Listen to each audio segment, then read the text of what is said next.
আজকে আমি বানিয়েছি মাটনের মেটে আলু দিয়ে ঝোল। আর এই রেসিপিটা চলো তোমাদের সঙ্গে আমি শেয়ার করি। প্রথমে এখানে মেটেটাকে ম্যারিনেট করে নিতে হবে। তার জন্য আমি দিয়ে দিচ্ছি যে 1 চামচ দই। 1 চামচ না, আরেকটু দিতে লাগবে, দইটা একটু বেশি করে দিয়ে দিচ্ছি। গুঁড়ো লঙ্কা,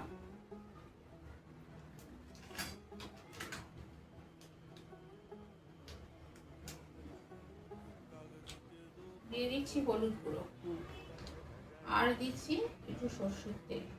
এবার এটা ভালো করে একটু মাখিয়ে নিচ্ছি। এখানে আমি এই আলুগুলো ঢেলে দিচ্ছি। আলুর মধ্যে দিচ্ছি একটু নুন আর একটু হলুদ। এবার আলুগুলো আমি তুলে রেখে দিচ্ছি। এবার দিয়ে দিচ্ছি পেঁয়াজ, কুচনো পেঁয়াজ।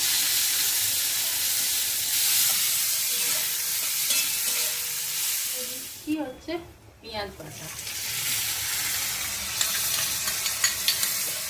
একটু আদা রসুন বাটা। ভালো করে মশলাটা ভাজা ভাজা করতে হবে। এবার দিয়ে দিচ্ছি নুন, একটু লঙ্কা গুঁড়ি, দিয়ে দিচ্ছি হলুদ গুঁড়ো, দিচ্ছি একটু সামান্য চিনি, দিয়ে দিচ্ছি ম্যারিনেট করা মেটে।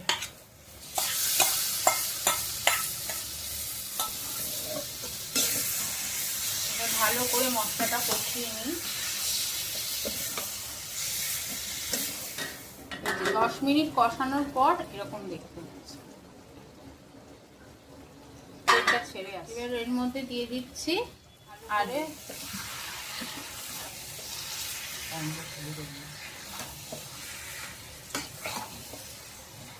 এবার আমি এটা প্রেসারে দিয়ে দিলাম। এখানে দিয়ে দিচ্ছি গোটা পেঁয়াজ। এবার এই মশলা ধোয়া জলটা একটু গরম জল দিয়ে পুরো ধুয়ে দিয়ে দিলাম। মশলা ছিল এই জলটা। এবার আমাদের তৈরি হয়ে গেছে মেটের ঝোল আলু দিয়ে।